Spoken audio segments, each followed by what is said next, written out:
Hello friends, मेरा नाम है विकास आनंद और आप देख रहे हैं आपका अपना यूट्यूब चैनल विकास आनंद एकेडमी। आज हम लोग आपके लिए लाए हैं 68वीं बीपीएससी प्रीलिम्स का क्वेश्चन पेपर जो 12 फरवरी 2023 को आयोजित किया गया था और क्वेश्चन काफ़ी टफ थे और उसी का हम आपके सामने जो है हल प्रश्न पत्र लेकर आए हैं फुल डिस्कशन के साथ। तो चलिए बिना देरी के आज का ये टॉपिक शुरू करते हैं जो आपके लिए बहुत बहुत बहुत ज़्यादा इंपॉर्टेंट है। तो चलिए बिना स्किप किए पूरा वीडियो देखिएगा और अगर आप लोगों को ये सेशन पसंद आए तो हमारे चैनल को सब्सक्राइब भी कर लीजिएगा। चलिए पहला क्वेश्चन हम लोग देख लेते हैं कि अबुल कलाम आज़ाद के द्वारा किस पत्रिका को संपादित किया गया था। तो इसका आंसर हो जाएगा अल हिलाल पत्रिका को। यहाँ द कॉमरेड अल हिलाल, जमींदार, इनमें से एक से अधिक बहुत सारे 5 ऑप्शन थे। चूंकि 69वीं में जो है 4 ऑप्शंस कर दिए गए लेकिन यहाँ 5 ऑप्शन थे 68वीं में, याद रखिएगा।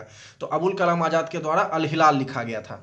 इसके अलावा जो 2 और हैं, द कॉमरेड लिखा गया था मोहम्मद अली के द्वारा और जमींदार जो लिखा गया था वो लिखा गया था जफर अली खां के द्वारा। तो याद रखिएगा। नेक्स्ट टॉपिक देखते हैं, नेक्स्ट क्वेश्चन। 19वीं शताब्दी के अंत में इतिहास के अध्ययन ने भारत में राष्ट्रीयता की भावना पैदा करने में किस प्रकार मदद की थी। तो इसका चूंकि जो क्वेश्चन काफ़ी बड़ा था तो उसको हम लोग देख लेते हैं। क्वेश्चन नंबर 2 हम लोग देख लेते हैं इसका क्या है। तो इसका उत्तर जो है ये डी होगा। डी इसका उपयुक्त आंसर होगा। 19वीं शताब्दी के अंत में इतिहास के अध्ययन ने भारत में राष्ट्रीयता की भावना पैदा करने में किस प्रकार मदद की। तो ऑप्शन डी होगा, यानी उपयुक्त में से एक से अधिक होगा। चलिए नेक्स्ट हम लोग देखते हैं। नेक्स्ट क्वेश्चन क्या है, क्वेश्चन नंबर 3 देख लेते हैं। काफी बड़ा बड़ा क्वेश्चन है तो थोड़ा सा ये देख लीजिए। नगरों में असहयोग आंदोलन के संबंध में निम्नलिखित में से कौन से कथन सही नहीं है। तो आंदोलन में केवल उच्च जातियों और अमीरों ने भाग लिया। दूसरा, मद्रास की जस्टिस पार्टी द्वारा भी काउंसिल के चुनाव का बहिष्कार किया गया। हजारों छात्रों ने सरकारी नियंत्रण वाले स्कूलों को छोड़ दिया। प्रधानाध्यापकों और शिक्षकों ने इस्तीफा दे दिया और वकीलों ने अपनी प्रैक्टिस छोड़ दी। तो इसमें से ऑप्शन सी सही है, यानी कि केवल 1 और 2। केवल 1 और 2, यानी कि आंदोलन में केवल उच्च जातियों और अमीरों ने भाग लिया और मद्रास की जस्टिस पार्टी द्वारा भी काउंसिल के चुनावों का बहिष्कार किया गया। तो मतलब ये जो ऑप्शंस है ये सही नहीं है, बाकी सभी सही है। ठीक है, चलिए नेक्स्ट क्वेश्चन देखते हैं। क्वेश्चन नंबर 4 क्या है। क्वेश्चन नंबर 4 हम लोग देख लेते हैं। एक सन्यासी जो फिजी में एक गिरमिटिया मजदूर के रूप में काम करने के बाद उस जिले में अपनी पीठ पर तुलसीदास रामायण की एक प्रति लेकर आया था, जिससे वह ग्रामीण श्रोताओं को छंद सुनाता था। या जिस किसान नेता का जिक्र है वह कौन थे। तो बाबा रामचंद्र। यहाँ मैंने कुछ टिक आउट किए, कुछ जो है एग्जामिनेशन में जो कैंडिडेट ने टिक आउट किए तो वो सही भी हो सकते हैं, गलत भी, लेकिन हम जो बताएंगे आपको वो ऑप्शन सी है इसका आंसर। तो याद रखिएगा बाबा रामचंद्र ने। ठीक है, तो बाबा रामचंद्र इसका आंसर होगा। चलिए नेक्स्ट क्वेश्चन देखते हैं। ऑल इंडिया हरिजन संघ की स्थापना 1932 में किसके द्वारा की गई थी। तो यह किसके द्वारा की गई थी ऑल इंडिया हरिजन संघ की स्थापना। ये महात्मा गांधी के द्वारा। फंसाने के लिए डॉक्टर BR अम्बेडकर भी दिया गया, लेकिन इसका आंसर जो होगा वो महात्मा गांधी ही होगा, है ना। चलिए नेक्स्ट क्वेश्चन देखिए। 20 फरवरी 1947 को प्रधानमंत्री एटली ने भारत से ब्रिटिश शासन को कब तक वापस लेने की घोषणा की थी। तो यह किया था जून 1948 तक। नेक्स्ट क्वेश्चन चलिए देखते हैं हम लोग। स्वराज दल की स्थापना बिहार में किसने की थी। बहुत इंपॉर्टेंट क्वेश्चन है। स्वराज दल की स्थापना बिहार में श्री कृष्ण सिंह ने किया था। तो इस क्वेश्चन को याद रखना है। चलिए नेक्स्ट क्वेश्चन हम लोग देख लेते हैं। नमक सत्याग्रह के दौरान बिहार के लोगों ने नमक बनाने के साथ साथ सरकार के विरुद्ध किस कर का विरोध करने का विकल्प चुना था। तो इसका उपयुक्त आंसर क्या हो जाएगा। 8 का हो जाएगा। इसका मैं बता देता हूं आपको। 8 का आंसर जो है इसका है ई, उपयुक्त में से कोई नहीं। तो इसका उत्तर हो जाएगा ई, उपयुक्त में से कोई नहीं। नेक्स्ट क्वेश्चन देख लीजिए। नेक्स्ट क्वेश्चन नंबर 9 देख लेते हैं हम लोग क्या है। क्वेश्चन नंबर 9 है कि श्री कृष्ण सिंह द्वारा गठित बिहार की निर्वाचित सरकार ने फरवरी 1938 में किस कारण से इस्तीफा दे दिया था। तो किस कारण से इस्तीफा दिया था। तो इसका उत्तर हो जाएगा बी, यानी कि राजनीतिक कैदियों को छोड़ने के कारण उन्होंने क्या किया था, इस्तीफा दे दिया था। चलिए नेक्स्ट क्वेश्चन देखते हैं। 10 नंबर, किसने चंपारण सत्याग्रह के दौरान बिहार में गांधी जी की जान बचाई थी। तो इसका उत्तर जो है ए है, बत्तख मियाँ। बत्तख मियाँ ने जो है चंपारण सत्याग्रह के दौरान महात्मा गांधी की जान बचाई थी। अगला क्वेश्चन देखिए। असहयोग आंदोलन के दौरान किसने बिहार में किसानों की अगुवाई की। तो किसने असहयोग आंदोलन के दौरान किया था। तो स्वामी विद्यानंद ने। स्वामी विद्यानंद ने असहयोग आंदोलन के दौरान जो है किसानों की अगुवाई की थी। तो याद रखना है। चलिए नेक्स्ट क्वेश्चन हम लोग देखेंगे। Question number 12। क्वेश्चन नंबर 12 है कि प्रथम बार संघर्ष के तरीकों के रूप में स्वदेशी एवं बहिष्कार किसके दौरान अपनाए गए थे? तो इसका उत्तर हो जाएगा बी, बंगाल विभाजन के दौरान जो है स्वदेशी एवं बहिष्कार अपनाए गए थे बंगाल विभाजन के दौरान। चलिए नेक्स्ट क्वेश्चन हम लोग देखेंगे। 1906 में आयोजित भारतीय राष्ट्रीय कांग्रेस आईएनसी के कलकत्ता अधिवेशन में भारत के लिए स्वराज का झंडा किसके द्वारा फहराया गया था? तो बहुत इंपॉर्टेंट क्वेश्चन है ये। 1906 का जो अधिवेशन की अध्यक्षता किया था दादा भाई नौरोजी ने किया था, तो इसका उत्तर जो है यह बी हो जाएगा, दादा भाई नौरोजी। चलिए नेक्स्ट क्वेश्चन देख लेते हैं। Question number 14। क्वेश्चन नंबर 14 है स्वतंत्रता संग्राम के दौरान भारतीय राज्यों कश्मीर, निजाम के हैदराबाद, त्रावणकोर आदि जैसे भारतीय शासकों द्वारा शासित राज्यों में एक समानांतर आंदोलन शुरू किया गया था, उसका नाम क्या था? तो उसका नाम था प्रजामंडल आंदोलन। याद रखिएगा, बहुत इंपॉर्टेंट क्वेश्चन है। जो 69वीं के जो परीक्षार्थी हैं वो निश्चित तौर पर इसको पढ़ लें, समझ लें कि क्या क्वेश्चन का क्या स्तर रहने वाला है, उसी के अनुसार वो तैयारी करें। चलिए नेक्स्ट देखिए 15वां क्वेश्चन। भारतीय स्वतंत्रता संग्राम के बारे में निम्नलिखित में से कौन सा कथन सही नहीं है? कौन सा कथन सही नहीं है? चौरी चौरा कांड के कारण गांधी जी ने असहयोग आंदोलन से हाथ खींच लिया था। गांधी जी ने अपना पहला प्रमुख सार्वजनिक भाषण बनारस हिंदू विश्वविद्यालय में दिया। वर्ष 1921 में महात्मा गांधी को गिरफ्तार कर लिया गया था। और उपयुक्त में से एक से अधिक या इनमें से कोई नहीं। तो 15 क्वेश्चन नंबर 15 का जो उत्तर होगा वो सी हो जाएगा, यानी वर्ष 1921 में महात्मा गांधी को गिरफ्तार कर लिया गया था। तो ये सही नहीं है। पूछा जा रहा कौन सा कथन सही नहीं, बाकी जो कथन है वो सही है। चौरी चौरा कांड के कारण जो गांधी जी ने असहयोग आंदोलन को वापस ले लिया 1922 में। और आपको पता ही होगा चौरी चौरा कांड कब हुआ, तो 5 फरवरी 1922 को हुआ था। और 22 पुलिस कर्मियों को जिंदा जला दिया गया था थाने में बंद करके उपद्रवी भीड़ के द्वारा। तो ये फिर नेक्स्ट है कि गांधी जी ने अपना प्रमुख सार्वजनिक भाषण बनारस हिंदू विश्वविद्यालय में दिया था, ये भी सही है। लेकिन वर्ष 1921 में गांधी जी को गिरफ्तार नहीं किया गया था, तो ये ऑप्शन सी हो जाएगा। चलिए नेक्स्ट क्वेश्चन देखते हैं। क्वेश्चन नंबर 16 है निम्न में से किस युद्ध में मुख्य विरोधियों का सही उल्लेख नहीं किया गया है? तो इसका जो है पानीपत का प्रथम युद्ध बाबर और इब्राहिम लोदी के मध्य हुआ, सही है। पानीपत का द्वितीय युद्ध टीपू सुल्तान और मराठा के बीच हुआ, ये गलत है। हल्दी घाटी का युद्ध महाराणा प्रताप और अकबर के बीच हुआ। तो इसका जो उत्तर होगा वो क्या हो जाएगा? इसका उत्तर हो जाएगा बी उत्तर हो जाएगा। चूंकि पानीपत का जो द्वितीय युद्ध हुआ था वह अकबर एवं हेमू के मध्य हुआ था, ना कि टीपू सुल्तान एवं मराठा के मध्य। तो ये इंपॉर्टेंट है। चलिए नेक्स्ट देख लेते हैं हम लोग। दिल्ली सल्तनत के दौरान मुकद्दम या चौधरी पद का इस्तेमाल किनके लिए किया जाता था? तो ये गांव के सरपंच के लिए चौधरी या मुकद्दम शब्द का प्रयोग होता था। नेक्स्ट है तबकाते अकबरी, जिसे कभी कभी अबुल फजल के अकबरनामा से अधिक विश्वसनीय माना जाता है, किसके द्वारा लिखा गया था? तबकाते नासरी। तो ये इसके जो लेखक थे ये थे निजामुद्दीन अहमद। कौन थे? निजामुद्दीन अहमद। चलिए नेक्स्ट क्वेश्चन हम लोग देखते हैं।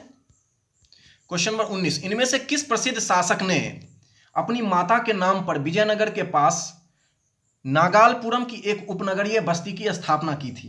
तो इसका उत्तर हो जाएगा Krishnadeva Raya. Option C is the right answer. चलिए नेक्स्ट हम लोग देख लेते हैं क्वेश्चन नंबर 20। तो क्वेश्चन नंबर 20 हम लोग यहां पर देख लेते हैं। क्वेश्चन नंबर 20 है कि 1940 में पटना महिला महाविद्यालय की स्थापना निम्न में से किस समाज द्वारा की गई थी? तो किसके द्वारा किया गया था? तो इसका उत्तर हो जाएगा सही उत्तर sisters of the apostolic Carmel के द्वारा। नेक्स्ट हम लोग देखेंगे, चूंकि क्वेश्चन वीडियो बहुत लंबा हो जाएगा और इसीलिए चूंकि 150 क्वेश्चन है तो हमें सभी को जानना है, तो इसलिए जल्दी जल्दी पढ़ेंगे। इनमें से किसने 1947 में भारत और पाकिस्तान के बीच अंतर्राष्ट्रीय सीमाएं खींचने के लिए स्थापित की गई 2 सीमा आयोगों का नेतृत्व किया था? तो इसका उत्तर हो जाएगा सिरिल रेडक्लिफ लाइन, चूंकि भारत और पाकिस्तान के मध्य उस समय में जब खींची गई थी 1947 में तो स्थित थी। चलिए नेक्स्ट क्वेश्चन हम लोग देखते हैं।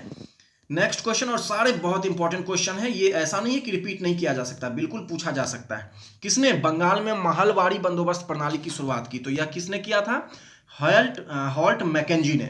याद रखना है इस क्वेश्चन को। चलिए नेक्स्ट टॉपिक देखते हैं हम लोग। नेक्स्ट 1940 में विनोबा भावे ने व्यक्तिगत सत्याग्रह कहां से आरंभ किया था? तो कहां से आरंभ किया? तो यह पवनार महाराष्ट्र से शुरू किया था। विनोबा भावे का आश्रम भी पवनार महाराष्ट्र में ही था, तो इसलिए इंपॉर्टेंट है। नेक्स्ट क्वेश्चन देख लेते हैं हम लोग।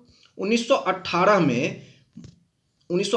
में मॉन्टफोर्ट सुधारों पर कांग्रेस ने एक महत्वपूर्ण रुख अपनाया, जिसके कारण पुराने उदारवादी अवशेष यानी सपरू, जयकर और चिंतामणि टूट गए, जिन्होंने गठन किया था किसका?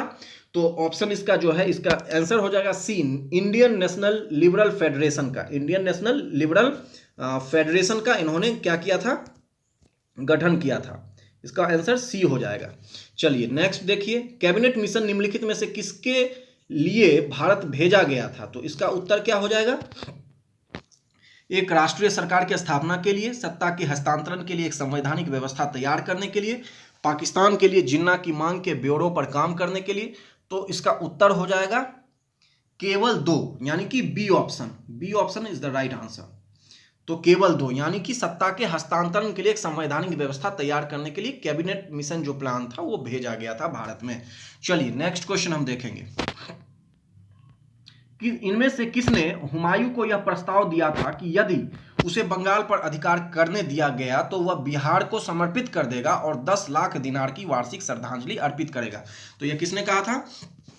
शेर खान ने, जिसका अन्य नाम शेरशाह सूरी भी है। चलिए नेक्स्ट क्वेश्चन हम देखते हैं, विक्रमशिला विश्वविद्यालय किनके द्वारा स्थापित किया गया था? तो यह किया गया था धर्मपाल के द्वारा। नेक्स्ट है, इनमें से बिहार के प्रथम राज्यपाल कौन थे? तो इसमें से कौन थे बिहार के प्रथम राज्यपाल? तो सर जेम्स डेविड शिप्टन, यानी कि आंसर हो जाएगा A option. Mahatma Gandhi and Bihar some reminiscences के लेखक कौन थे? तो ये जो थे इसके जो इसका सही उत्तर होगा वह थे doctor Rajendra Prasad, C answer. Next question, Bihar का सबसे पुराना गिरजाघर कौन सा है? तो इसका उत्तर हो जाएगा पादरी की हवेली। पादरी की हवेली जो है बिहार का सबसे पुराना गिरजाघर है, चर्च है। अगला क्वेश्चन है, दिवंगत अभिनेता कुमुदलाल गांगुली, जिन्हें उनके मंचीय नाम अशोक कुमार से भी जाना जाता है, का जन्म बिहार के निम्नलिखित में से किस शहर में हुआ था? तो इनका जो जन्म हुआ था वह भागलपुर में हुआ था। कहाँ हुआ था? तो यह भागलपुर में इनका जन्म हुआ था। चलिए नेक्स्ट क्वेश्चन हम लोग देखते हैं। नेक्स्ट क्वेश्चन है, प्राचीन काल में गंगा के दक्षिण क्षेत्र को क्या कहा जाता था? तो उपयुक्त में से कोई, यहां जो 5 ऑप्शंस दिए गए हैं उनमें से कोई भी सही आंसर नहीं है। चलिए नेक्स्ट क्वेश्चन है, भारतीय उपमहाद्वीप में लोहे का प्रयोग कब शुरू हुआ? तो लोहे का प्रयोग जो है भारतीय उपमहाद्वीप में, वह जो इसमें से जो ऑप्शन दिया है ये सही नहीं, इसका भी आंसर ई हो जाएगा। नेक्स्ट हम लोग देखते हैं, दूसरी शताब्दी के आसपास रचित संस्कृत के शिलालेख के अनुसार सुदर्शन झील एक कृत्रिम जलाशय की मरम्मत किसके द्वारा किया गया था? तो यह रुद्रदमन के द्वारा जो किया गया था सुदर्शन झील का जो मरम्मत। उसके बाद नेक्स्ट क्वेश्चन है, झांसी के पास देवगढ़ का मंदिर और इलाहाबाद के पास गढ़वा मंदिर में बनी मूर्तियां किस कला के महत्वपूर्ण अवशेष रहे हैं? तो यह गुप्त काल के अवशेष रहे हैं। किस काल के रहे हैं? तो यह गुप्त काल के रहे हैं। निम्न में से किस केंद्रीय मंत्रालय ने हाल ही में 2022 में युवा 2.0 योजना का शुभारंभ किया? तो यह किसके द्वारा किया गया था? तो शिक्षा मंत्रालय के द्वारा। नेक्स्ट क्वेश्चन है, गृह मंत्रालय ने नवंबर 2022 को देश की कितनी भाषाओं की फील्ड वीडियोग्राफी के साथ भारतीय मातृभाषा सर्वेक्षण कार्य को पूरा किया? तो 576 भाषा इसका सही उत्तर हो जाएगा।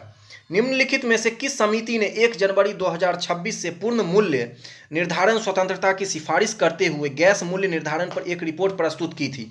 तो एक रिपोर्ट किसने प्रस्तुत की थी? तो यहाँ जो ऑप्शंस दिए गए हैं उसके अनुसार किरीट पारिक समिति, यानी कि ऑप्शन जो है इसका बी उत्तर हो जाएगा, किरीट पारिक समिति। नेक्स्ट क्वेश्चन हम देखते हैं, निम्नलिखित में से किस शहर को स्वच्छ सर्वेक्षण 2022 के अनुसार 5 सितारा कचरा मुक्त शहर रैंक से सम्मानित नहीं किया गया था? तो किसको नहीं किया गया था? यहाँ जो ऑप्शंस दिए गए हैं उसके अनुसार इसका उत्तर जो है वो ई हो जाएगा, उपयुक्त में से कोई नहीं। चलिए नेक्स्ट क्वेश्चन हम लोग देख लेते हैं, प्रधानमंत्री ने निम्न में से किस स्थान पर पहला ग्रीनफील्ड हवाई अड्डा डोनी पोलो हवाई अड्डे का उद्घाटन किया है? तो ईटानगर अरुणाचल प्रदेश की राजधानी में किया गया। नेक्स्ट क्वेश्चन क्या है, किस जानवर को नवंबर 2022 में भारतीय खाद्य सुरक्षा और मानक प्राधिकरण द्वारा एक खाद्य पशु के रूप में अनुमोदित किया गया है? तो किसको किया गया है? तो यह किया गया है हिमालयी याक को। तो इसका उत्तर क्या हो जाएगा? ए आंसर हो जाएगा, ए हिमालयी याक आंसर सही होगा।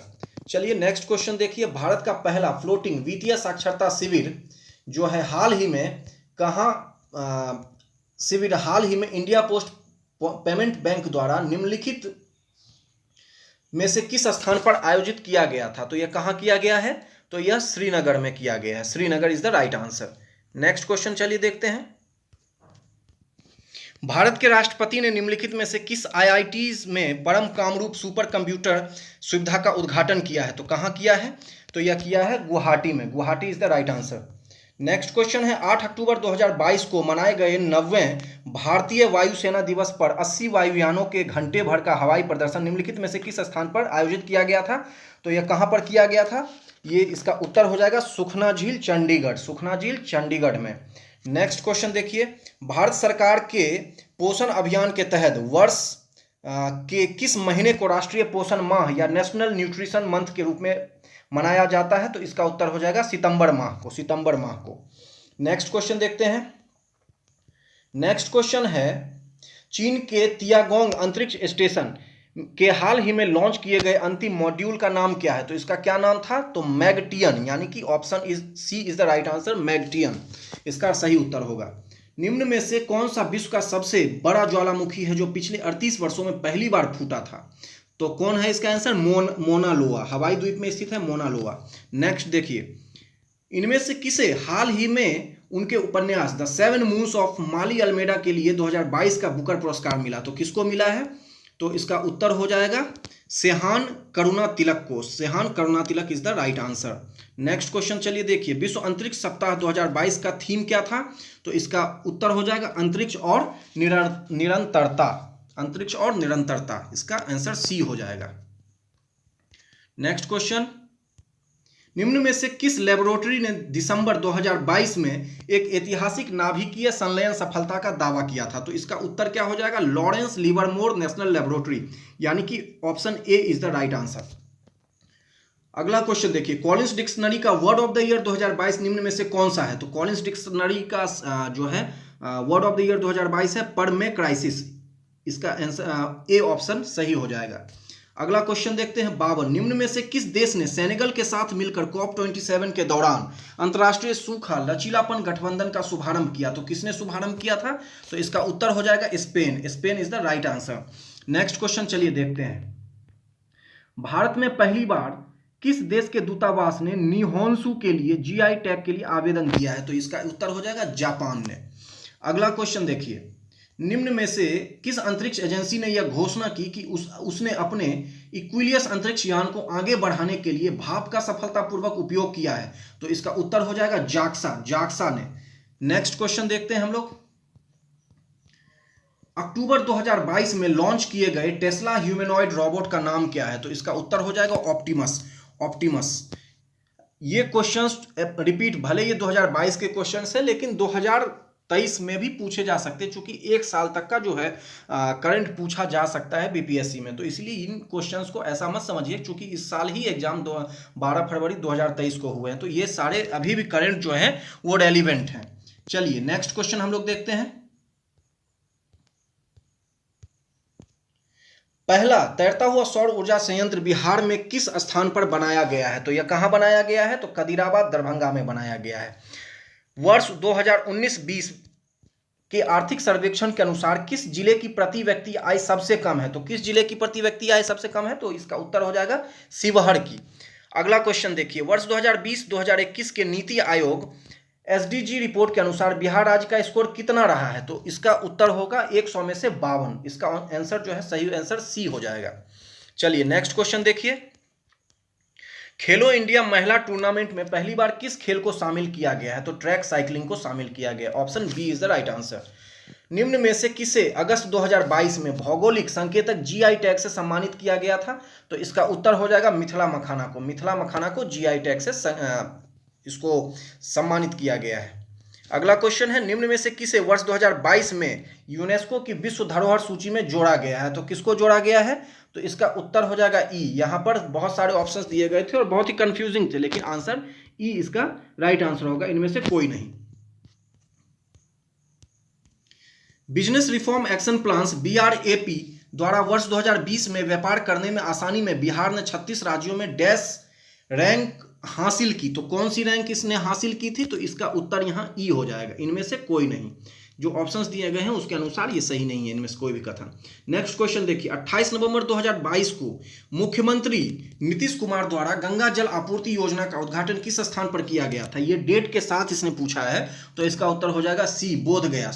बहुत सारे लड़कों ने राजगीर मारा था, जो कि 27 नवंबर को उन्होंने वहां पर उद्घाटन किया था, लेकिन 28 तारीख को पूछा गया। तो ये निश्चित तौर पर बहुत ही डीप नॉलेज के साथ पूछा गया क्वेश्चन था, जिसमें आपका नॉलेज जो है बहुत करंट में भी बहुत डीपली पूछा गया था।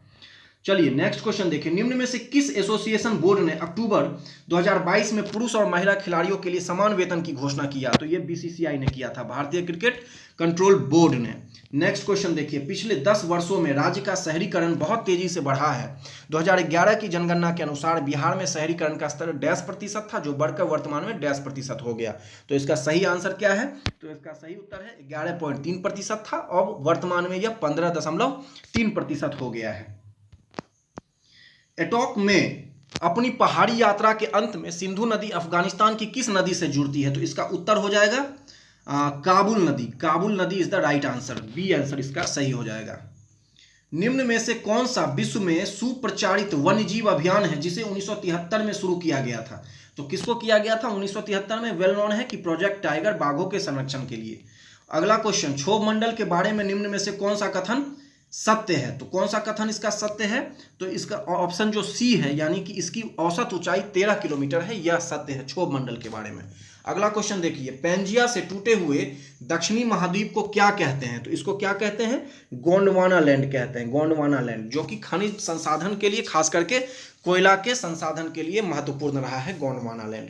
चलिए, आर्कटिक क्षेत्र और अंटार्कटिक महाद्वीप किसके निकट स्थित है? तो किसके निकट स्थित है? ऑप्शन बी, उत्तरी और दक्षिणी ध्रुव के निकट है। Option B is the right answer. Next question, Myanmar के साथ भारत के किन राज्यों की सीमाएं मिलती हैं? तो किन किन राज्यों की सीमाएं जो है म्यांमार के साथ मिलती है? तो इसका उत्तर हो जाएगा ए, अरुणाचल प्रदेश, नागालैंड, मणिपुर और मिजोरम। ए ऑप्शन सही होगा। अगला देखिए, निम्न में से कौन सा समुद्री जैव विविधता के दृष्टिकोण से दुनिया का सबसे समृद्ध क्षेत्र है? जिनमें ज्वार नदमुख, समुद्र तट, निकटवर्ती पर्यावरण के जंगल, समुद्री घास, प्रवाल भित्तियां, नमक दलदल और मैंग्रोव के साथ 21 द्वीप शामिल है। तो इसका उत्तर हो जाएगा, इसका उत्तर होगा आपका मन्नार की खाड़ी, जो बायोस्फीयर रिजर्व है, वो इसका सही उत्तर हो जाएगा।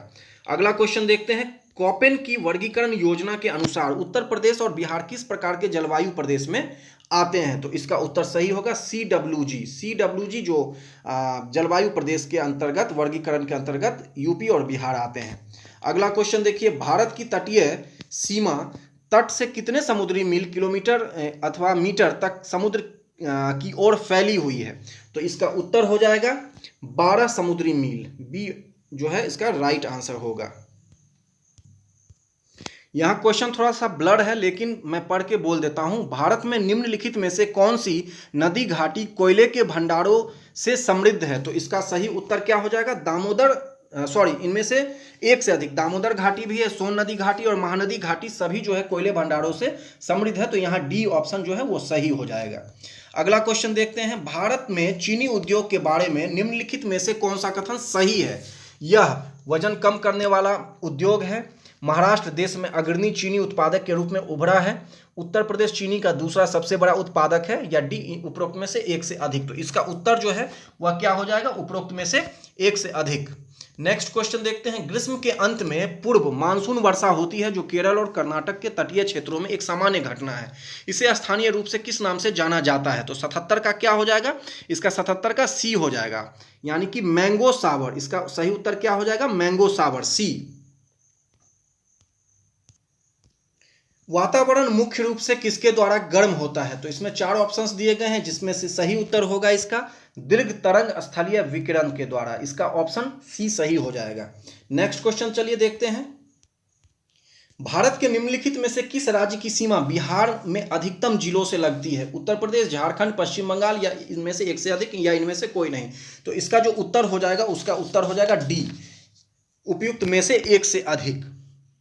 इसका उत्तर क्या हो जाएगा, डी हो जाएगा। चलिए नेक्स्ट देखिए, निम्नलिखित में से कौन सा भागलपुर में मिर्जा चौकी की ओर रेल मार्ग में बिहार का अंतिम रेलवे स्टेशन है? तो इसका जो सही उत्तर होगा वो हो जाएगा Ammapali railway station, Ammapali railway station, B इसका सही उत्तर हो जाएगा।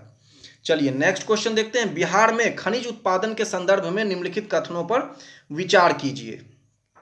तो इसका जो सही उत्तर होगा वो क्या होगा, रोहतास में पाइराइट का सर्वाधिक भंडार है। चूना पत्थर कैमूर, भभुआ, मुंगेर एवं रोहतास जिलों में पाया जाता है। तीसरा, जमुई जिले में सोने के भंडार पाए जाते हैं। तो इनमें से क्या सही है, उपयुक्त में से कोई नहीं। तो इसका आंसर क्या हो जाएगा, ई हो जाएगा, उपयुक्त में से कोई नहीं। चलिए नेक्स्ट क्वेश्चन हम लोग देखते हैं, बिहार में बहने वाली पवित्र नदी फल्गु निम्नलिखित में से किन नदियों के संगम से बनती है? तो इसका जो सही उत्तर होगा वह है मोहाना और लीलाजन नदी, यानी कि option C is the right answer. Next question, Bihar में निम्नलिखित में से किस स्थान पर पहली बार चाय बागानों की स्थापना की गई? तो यह कहाँ की गई थी, तो ठाकुरगंज में की गई थी चाय बागानों की स्थापना।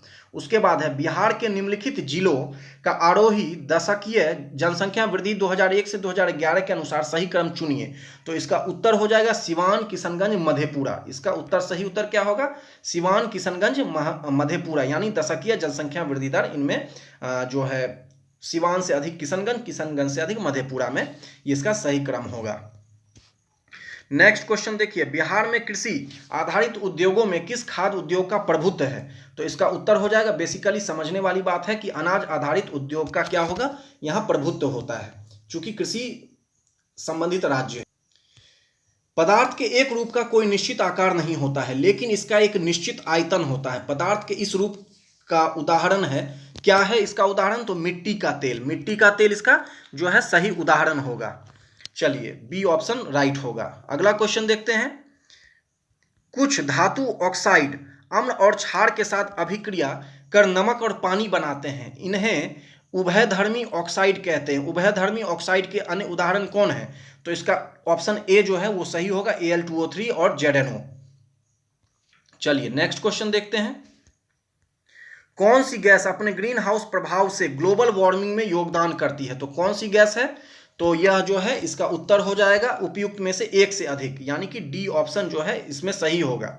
मीथेन भी होगा और कार्बन डाइऑक्साइड भी होता है, जो ग्लोबल वार्मिंग में अपना योगदान देती है। अगला क्वेश्चन देखते हैं हम लोग, अम्ल धातु कार्बोनेट से अभिक्रिया कर डैश गैस मुक्त करते हैं। तो कौन सी गैस मुक्त करती है? तो कार्बन डाइऑक्साइड गैस मुक्त करती है अम्ल धातु। उसके बाद नेक्स्ट क्वेश्चन है, जो HOOCOOH के कौन सा अम्ल कहा जाता है? इस जो फॉर्मूला है उसको कौन सा अम्ल कहा जाता है? तो इसको ऑक्जेलिक अम्ल यानी कि ऑक्जेलिक एसिड कहा जाता है। नेक्स्ट क्वेश्चन देखिए, आपको 3 परख नलियां दी गई हैं, उनमें से एक में आसुत जल है और अन्य 2 में एक अम्लीय विलयन तथा दूसरे में क्षारीय विलयन है। इनमें से किस में लाल लिटमस नीला हो जाएगा? तो लाल लिटमस किस में नीला हो जाएगा? तो क्षार में लाल लिटमस नीला हो जाएगा। एसिटिक अम्ल की गंध किसके समान होती है? तो किसके समान एसिटिक अम्ल की गंध होती है? तो सिरका के समान होती है। चलिए नेक्स्ट देखते हैं, शुष्क HCl गैस, हाइड्रोक्लोरिक गैस जो है शुष्क लिटमस पत्र का रंग क्यों नहीं बदलती? इसका जो है सही उत्तर हो जाएगा बी ऑप्शन। बी ऑप्शन इसका सही हो जाएगा।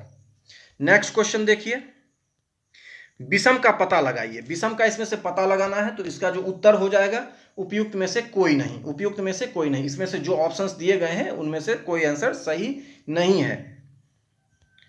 हीरे और ग्रेफाइट के बारे में निम्नलिखित में से कौन सा कथन सत्य है? तो कौन सा कथन इसमें से सत्य है? तो यहां भी जो ऑप्शन ई हो जाएगा वो इसमें से सही, इनमें से कोई नहीं। चलिए नेक्स्ट देखते हैं, किनमें परिवर्तन के कारण रंध्र खुलते या बंद होते हैं? तो किनमें जो है खुलते और बंद होते हैं? तो इसका उत्तर हो जाएगा बी, कोशिकाओं में पानी की मात्रा के कारण। तो उत्तर सही कौन सा है? तो बी है, कोशिकाओं में पानी की मात्रा के कारण। नेक्स्ट क्वेश्चन देखिए, क्लोरोफिल सूर्य के प्रकाश के डैश तरंग दैर्ध्य को अवशोषित करता है। तो इसका जो सही उत्तर हो जाएगा वह हो जाएगा लाल और नीले, यानी कि सी ऑप्शन जो है इसका सही हो जाएगा। सी ऑप्शन सही होगा। नेक्स्ट क्वेश्चन चलिए देखते हैं, निम्नलिखित में से कौन सा मेल सही नहीं है? कौन सा मेल सही नहीं है इसमें से? तो 98, क्वेश्चन नंबर 98 का ए आंसर जो है वो सही होगा इसका, कि इसमें मेल जो है इसका सही नहीं है, बाकी जिसका भी मेल है वो सही है। अगला क्वेश्चन देखते हैं। सक्शन पुल के कारण पेड़ों में पानी बहुत ऊंचाई तक पहुंच जाता है, जिसका कारण क्या है? तो इसका जो कारण है वह है वाष्पोत्सर्जन, यानी कि इवोपोरेशन के द्वारा बहुत पानी जो है बहुत ऊंचाई तक पहुंच जाता है। नेक्स्ट देखते हैं। निम्नलिखित में से कौन सा क्लोरोप्लास्ट का एक लक्षण है जो उसे स्व प्रतिकृति के योग्य बनाता है? तो इसका जो उत्तर होगा वो हो जाएगा C. C is the right answer. DNA और आरएनए दोनों की उपस्थिति, डीएनए और आरएनए की उपस्थिति। चलिए नेक्स्ट क्वेश्चन हम लोग देखते हैं। कंकाल के वे हिस्से जो हड्डियों की तरह सख्त नहीं होते हैं और जो मोड़े जा सकते हैं, वे उसे क्या कहते हैं? तो उसको कार्टिलेज कहते हैं। उसको क्या कहते हैं? कार्टिलेज कहते हैं। लाइकेन में एक क्लोरोफिल युक्त पार्टनर डैश एक साथ रहते हैं, तो इसका उत्तर हो जाएगा शैवाल और कवक। सी इज द राइट आंसर, शैवाल और कवक। मादा एनाफिलीज को मादा क्यूलेक्स से अलग किया जा सकता है क्योंकि वह बैठती है अधः स्तर के साथ एक कोण पर, तो इसका उत्तर जो है वह ए हो जाएगा। नेक्स्ट क्वेश्चन देखते हैं हम लोग। शरीर की प्रतिरोधक क्षमता से जुड़ा सबसे महत्वपूर्ण कोशिका प्रकार है, तो कौन सा है? तो इसका ऑप्शन जो है बी हो जाएगा, लिम्फोसाइट। मानव शरीर की मांसपेशियों के बारे में निम्नलिखित में से कौन सा कथन गलत है? तो कौन सा कथन गलत है? तो सी। सी इसका जो कथन है वह गलत है। मांसपेशियां केवल हड्डी को धक्का दे सकती हैं, ये गलत है। बाकी सभी जो ऑप्शंस हैं वो सही हैं। क्वेश्चन नंबर 106 देखते हैं। 20 सेंटीमीटर फोकस दूरी के एक उत्तल लेंस की सतह पर सफेद घोड़े का प्रतिबिंब बनाने के लिए बड़ी संख्या में काले रंग की पतली पट्टियां बनाई जाती है। वह प्रतिबिंब कैसा होगा? तो इसका जो सही उत्तर होगा वह है कम चमक वाला एक घोड़ा, यानी कि सी ऑप्शन इसका सही उत्तर होगा। चलिए नेक्स्ट क्वेश्चन देखते हैं। ध्वनि की तीक्ष्णता किसके द्वारा निर्धारित की जाती है? किसके द्वारा निर्धारित की जाती है? ध्वनि के तरंग दैर्घ्य के द्वारा। Option B is the right answer. निम्नलिखित में से कौन सा फोटो इलेक्ट्रिक उपकरण डिजिटल अनुप्रयोगों के लिए सबसे उपयुक्त है? तो इसका उत्तर होगा फोटोवोल्टिक सेल। नेक्स्ट क्वेश्चन देखिए। बॉल बेयरिंग का उपयोग स्थैतिक घर्षण को निम्नलिखित में से किसमें परिवर्तित करने के लिए किया जाता है? तो इसका सही उत्तर होगा रोलिंग घर्षण। चलिए नेक्स्ट क्वेश्चन देखते हैं। क्वेश्चन है, फुटबॉल के खेल में एक गोलकीपर फुटबॉल को गोल में पकड़ने के बाद अपने हाथों को पीछे की ओर खींचता है, या गोलकीपर को किस प्रकार सक्षम बनाता है? तो उसका उत्तर होगा सी, संवेग परिवर्तन की दर को कम करने में सक्षम बनाता है। नेक्स्ट क्वेश्चन देखिए। निम्नलिखित में से कौन सा एक रेडियोधर्मी तत्व द्वारा उत्सर्जित घनात्मक रूप से आवेशित कण है? तो ये इसका उत्तर हो जाएगा अल्फा किरण। अल्फा किरण जो है वह एक धनात्मक रूप से आवेशित कण है। नेक्स्ट क्वेश्चन है, केंद्राभिमुखी बल किसके लिए जिम्मेदार है? तो यह किसके लिए जिम्मेदार है? तो इसका उत्तर हो जाएगा वस्तु को वृत्ताकार पथ पर गतिमान रखने के लिए यह क्या है? जिम्मेवार है। क्योंकि मैं बहुत तेजी से बोल रहा हूं, क्योंकि क्वेश्चन की संख्या 150 है और जल्दी नहीं बताने से जो वीडियो है बहुत लंबा हो जाएगा, तो इसीलिए। चलिए नेक्स्ट क्वेश्चन देखते हैं। निम्नलिखित में से किस ऊर्जा परिवर्तन में घर्षण बल शामिल होता है? तो इसका उत्तर हो जाएगा गतिज ऊर्जा से उष्मा ऊर्जा, यानी कि option C is the right answer. Next question देखिए। एक बस सीधे रास्ते पर चल रही है और अचानक दाईं ओर एक तेज मोड़ लेती है, तो बस में बैठे यात्री का क्या होगा? तो बस में जो बैठे यात्री हैं बाईं ओर झुकेंगे। वो किस ओर झुक जाएंगे? बाईं ओर झुक जाएंगे। एक संगीत कार्यक्रम में ऑर्केस्ट्रा बजाने से पहले एक सितार वादक तनाव को समायोजित करने की कोशिश करता है और स्ट्रिंग को उपयुक्त रूप से बांधता है। ऐसा करके वह क्या ठीक करने की कोशिश करता है? तो वो क्या ठीक करने की कोशिश करता है? अन्य वाद्य यंत्रों की आवृत्ति के साथ सितार स्ट्रिंग की आवृत्ति को वो ठीक करने की कोशिश करता है। चलिए नेक्स्ट देखते हैं हम लोग। चलिए क्वेश्चन नंबर 16 देखते हैं। निम्नलिखित शब्दों को तार्किक और सार्थक क्रम में सजाइए। तो यहाँ जो ऑप्शंस दिए गए उपराष्ट्रपति, राष्ट्रपति, अध्यक्ष, प्रधानमंत्री और सांसद, तो इनका जो क्रम होगा उसके अनुसार इसका उत्तर क्या हो जाएगा? इसका उत्तर हो जाएगा बी, यानी कि सबसे पहले क्या आएंगे? राष्ट्रपति आएंगे, उसके बाद उपराष्ट्रपति, उसके बाद प्रधानमंत्री, उसके बाद जो है अध्यक्ष और अंत में सबसे अंत में सांसद। चलिए नेक्स्ट क्वेश्चन हम लोग देखते हैं। क्वेश्चन है, रेशमा अपनी संपत्ति का 1/4 एक धर्मार्थ संगठन को देती है और बची हुई संपत्ति को अपने 3 बच्चों में बराबर बांटती है। प्रत्येक बच्चे को मिलने वाली संपत्ति का भाग क्या होगा? तो यह हो जाएगा 1/4।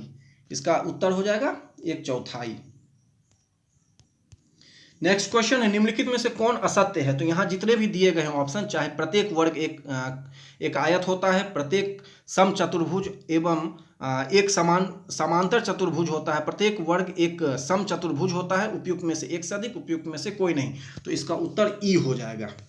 चलिए नेक्स्ट क्वेश्चन देखते हैं। कुछ सदस्यों के एक परिवार में बी कहता है कि आर मेरी बहन ए की पुत्री है जो टी की इकलौती पुत्री है, एक्स टी और जेड की संतान है जो एच की दादी अथवा नानी है, के एम की माँ है जो एच की इकलौती बहन है, एक्स अविवाहित है। यदि एस ए की जीवन साथी है तो के का एस से किस प्रकार संबंध है? तो मैं पूरा क्वेश्चन आपको दिखा देता हूं, आप बैठ के आराम से इसको बना सकते हैं। तो इसका जो उत्तर होगा वो हो जाएगा बहनोई देवर साला की पत्नी, तो यानी कि बी ऑप्शन इसका सही होगा। आप कॉपी कलम लेके बैठें और इससे संबंधित क्वेश्चन को बनाएं। चलिए नेक्स्ट प्रश्न देख लेते हैं। शब्द डायरी के अक्षरों से कितने शब्द बनाए जा सकते हैं चाहे उनके अर्थ हो या ना हो? चाहे अर्थ हो या ना हो, तो इसका जो उत्तर यहाँ जो ऑप्शन दिया है उसके अनुसार ऑप्शन ई इसका सही उत्तर होगा। चलिए नेक्स्ट क्वेश्चन देखिए। विकल्प दिए गए विकल्पों में से लुप्त संख्या को चुनिए, तो इसका उत्तर क्या हो जाएगा? लुप्त संख्या को चुनना है तो आप बना के देखिए, इसका उत्तर जो है बी होगा 77। चलिए नेक्स्ट क्वेश्चन देखिए। दी गई श्रृंखला में समान पैटर्न का अनुसरण करते हुए लुप्त संख्या ज्ञात कीजिए। ये क्वेश्चंस हैं, इसके उत्तर जो है मैं आपको बता देता हूँ। इसका उत्तर जो है सी हो जाएगा 428। आप कॉपी कलम लेकर इसको बनाने का कोशिश करें। नेक्स्ट क्वेश्चन है, किसी कूट भाषा में यदि फास्टर को इतना लिखते हैं और मॉन्क को इतना लिखते हैं तो गाइड को किस भाषा में लिखेंगे? तो इसका जो सही उत्तर है वह ए होगा। आप कॉपी कलम ले बनाएं इसको और अच्छे से प्रैक्टिस करें। चलिए नेक्स्ट क्वेश्चन है, एक आयत का क्षेत्रफल 30 वर्ग सेंटीमीटर है और परिमाप 26 सेंटीमीटर है, इसकी भुजाएं सेंटीमीटर में कितनी होंगी? तो ये इसका उत्तर जो है मैं बता देता हूं आपको, इसका उत्तर होगा सी। चलिए नेक्स्ट क्वेश्चन, एक दुकानदार किसी वस्तु पर 10% की छूट देता है जिसका अंकित मूल्य ₹400 है। यदि वह 10% जीएसटी लेता है तो उस वस्तु का अंतिम मूल्य कितना होगा? तो इसका उत्तर हो जाएगा बी, यानी कि 396 रुपए। तो चलिए अगला क्वेश्चन हम देख लेते हैं। राज्य का मंत्री परिषद सामूहिक तौर पर किसके प्रति उत्तरदायी होता है? तो इसका सही उत्तर क्या हो जाएगा? विधानसभा के प्रति वह उत्तरदायी होता है। नेक्स्ट क्वेश्चन देखिए, निम्नलिखित कथनों पर विचार कीजिए। ये 73वां संशोधन के बाद विकेंद्रीकरण किया गया, तो इसमें से जो सही उत्तर होगा वो क्या होगा वो आप देख के बताएंगे। तो इसका जो सही उत्तर होगा वह हो जाएगा बी। बी उत्तर जो है इसका सही हो जाएगा। केवल 1, 2 और 4। तो 73वां संशोधन के बाद विकेंद्रीकरण किया गया और निर्णय लेने की शक्तियों का, उसके बाद पूर्ण व्यवस्था का और प्रशासनिक शक्तियों का, तो ये उत्तर इसका सही होगा। चलिए नेक्स्ट क्वेश्चन देखिए। राज्यसभा में प्रतिनिधित्व में शामिल है, तो क्या क्या शामिल है इसमें? तो इसका जो उत्तर हो जाएगा वो डी हो जाएगा, यानी कि नागरिकों द्वारा सीधे चुने गए सदस्य, अप्रत्यक्ष रूप से नागरिकों द्वारा उनके प्रतिनिधियों के माध्यम से चुने गए सदस्य और भारत के राष्ट्रपति द्वारा मनोनीत सदस्य। तो इसका ऑप्शन जो है डी उत्तर सही होगा। इनमें से निम्नलिखित में से किसका संबंध भारत के सर्वोच्च न्यायालय से है? तो इसका जो उत्तर हो जाएगा वह होगा उपयुक्त में से एक से अधिक, यानी अपीलीय अधिकार क्षेत्र, मूल अधिकार क्षेत्र, कॉलेजियम प्रणाली, सभी सर्वोच्च न्यायालय से संबंधित क्षेत्र हैं। अगला क्वेश्चन देखिए। 73वां संविधान संशोधन अधिनियम के तहत पंचायती राज संस्थाओं में चुनाव लड़ने के लिए न्यूनतम आयु कितनी होनी आवश्यक है? तो कितनी होनी आवश्यक है? तो यह इसका जो सही उत्तर है वह हो जाएगा 21 वर्ष, यानी कि ए ऑप्शन जो है इसमें से सही हो जाएगा, 21 वर्ष। चलिए नेक्स्ट क्वेश्चन देखते हैं।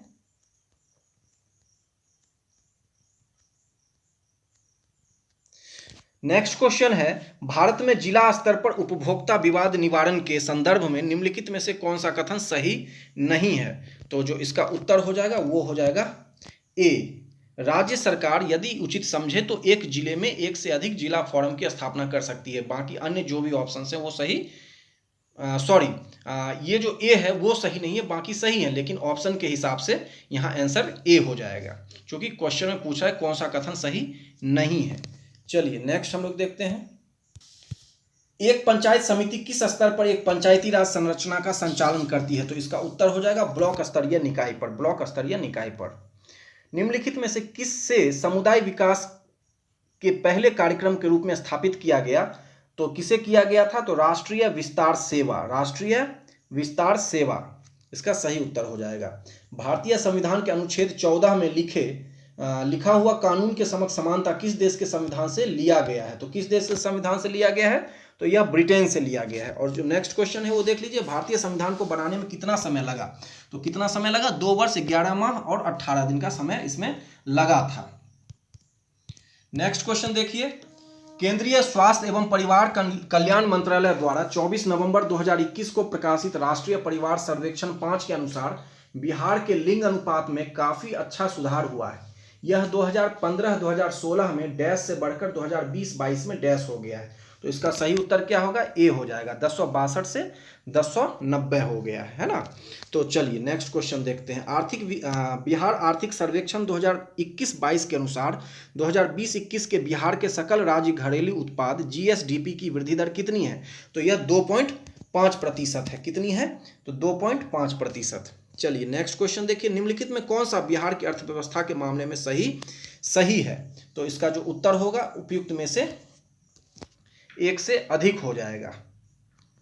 चलिए नेक्स्ट क्वेश्चन देखते हैं, नेक्स्ट क्वेश्चन है वर्ष 2020-22 के लिए सबसे कम महिला कार्यबल भागीदारी दर जो है कितने प्रतिशत पर बिहार में दर्ज की गई है? तो इसका उत्तर हो जाएगा ए, 4% ग्रामीण क्षेत्रों में और 6.5% शहरी क्षेत्रों में। नेक्स्ट क्वेश्चन है, अधिकतम कर उद्योग किस जिले में है? अगला क्वेश्चन जो है वो है अधिकतम कर उद्योग किस जिले में है? तो इसका जो उत्तर हो जाएगा वो हो जाएगा ई, उपयुक्त में से कोई नहीं। इसका जो है उपयुक्त में से कोई नहीं उत्तर होगा। चलिए नेक्स्ट क्वेश्चन हम लोग देख लेते हैं, SEZ अधिनियम 2005 के उद्देश्य क्या थे? अतिरिक्त आर्थिक गतिविधियों का उत्पादन, वस्तुओं और सेवाओं के निर्यात को बढ़ावा और रोजगार निर्माण। तो इसका उत्तर जो है ए हो जाएगा, तीनों ही सही हैं इसमें। अगला क्वेश्चन देखते हैं, कृषि विपणन प्रणाली में सुधार के लिए भारत सरकार द्वारा अपनाया गया नीतिगत उपाय क्या है? तो इसका जो है उपयुक्त में से एक से अधिक, सॉरी इसका जो उत्तर है, सही उत्तर जो बीपीएससी के द्वारा भी दिया गया वो ए दिया गया, न्यूनतम समर्थन मूल्य MSP इसका सही उत्तर हो जाएगा। चलिए नेक्स्ट क्वेश्चन देखते हैं, किस समिति ने प्रतिस्पर्धा अधिनियम 2002 को अधिनियमित करने का सुझाव दिया? तो किसने सुझाव दिया था? SVS राघवन समिति ने। और ये इसमें जितने भी आंसर्स दिए गए हैं वो बीपीएससी ने जो आंसर्स को सही माना है उसे दिए गए हैं, तो इसमें किसी भी तरह की त्रुटि का कोई सवाल पैदा नहीं होता है। नेक्स्ट क्वेश्चन चलिए देखते हैं, सूची 1 का सूची 2 से मिलान कीजिए। तो ये जो धूसर क्रांति, गुलाबी क्रांति, रजत क्रांति और लाल क्रांति किससे कौन जुड़ा है? तो ये है, तो इसका उत्तर ए हो जाएगा, ए का 4, धूसर क्रांति उर्वरक के जो से फर्टिलाइजर से जुड़ा है, बी का 1 होगा, गुलाबी क्रांति प्याज का उत्पादन, सी का 3 रजत क्रांति जो है अंडे का उत्पादन और डी का 2 लाल क्रांति टमाटर और मांस उत्पादन से संबंधित रहा है। चलिए नेक्स्ट क्वेश्चन देखते हैं, निम्नलिखित में से कौन सी पंचवर्षीय योजना मानव संसाधन विकास पर केंद्रित थी? तो इसमें से जो उत्तर होगा उसका उत्तर है उपयुक्त में से कोई नहीं, डी आंसर होगा, इनमें से कोई नहीं सही है। भारत में निम्नलिखित में से किस राज्य ने अप्रैल से सितंबर 2022 के दौरान उच्चतम प्रत्यक्ष विदेशी निवेश FDI इक्विटी के रूप में प्राप्त किया? तो किसने प्राप्त किया था? बहुत इंपॉर्टेंट क्वेश्चन था, उस समय के हिसाब से कर्नाटका ने किया था। चलिए नेक्स्ट क्वेश्चन देखते हैं, किस बजट में वित्त मंत्री ने उदारीकृत विनिमय दर प्रबंधन प्रणाली की घोषणा की? तो किस बजट में किया था? तो इसका उत्तर हो जाएगा बी, यूनियन बजट 1992-93 में। अगला क्वेश्चन देखिए, पंचवर्षीय योजना के उद्देश्य निम्नलिखित में से कौन से थे? तो इसका जो उत्तर है सही उत्तर जो है इनमें से कोई नहीं होगा। क्वेश्चन आप देख लीजिए और इसका सही उत्तर है ई। चलिए नेक्स्ट क्वेश्चन देखते हैं, गरीबी रेखा को निर्धारित करने के लिए कौन सा संगठन जो है सर्वेक्षण करता है? तो वह कौन सा है? NSSO जो है सर्वेक्षण करता है गरीबी रेखा से संबंधित आंकड़ों को एकत्रित करने में। भारत का व्यापार संतुलन माल और सेवाओं दिसंबर 2022 अनंतिम के लिए है, कितना है? तो इसका जो सही उत्तर था वह है सी, सी उत्तर इसका सही है, -11.98 अरब अमेरिकी डॉलर। तो ये 150 प्रश्न का जो सेट था, मैंने वो हूबहू वही सेट डाले जो परीक्षा में जो क्वेश्चन पूछे गए थे। परीक्षा का प्रश्न पत्र का ही जो है यहाँ पर स्कैन करके डाला गया है। निश्चित ही यह जो 68वीं बीपीएससी हुई थी और काफ़ी टफ एग्जाम इसको माना गया था आज तक के इतिहास में, और इसी वजह से कट ऑफ भी बहुत कम चला गया था, बहुत कम गया था, लेकिन सीट्स बहुत कम थी, इसीलिए बहुत कम कैंडिडेट ही सफल हुए थे। तो निश्चित तौर पर आप लोगों को 69वीं जो 69 बीपीएससी में प्रीलिम्स की जो तैयारी में लगे हैं 30 सितंबर के लिए, निश्चित ही उनके लिए यह क्वेश्चन जो है एक मार्गदर्शक की भूमिका निभाएगा कि किस तरह के प्रश्न पूछे जाते हैं बीपीएससी में। आप लोग हमारे चैनल को व्यू कीजिए और ऐसे ही और बहुत सारे सेट हम आपके लिए लाते रहेंगे। हमारे चैनल को आप सब्सक्राइब कीजिए। Thank you very much.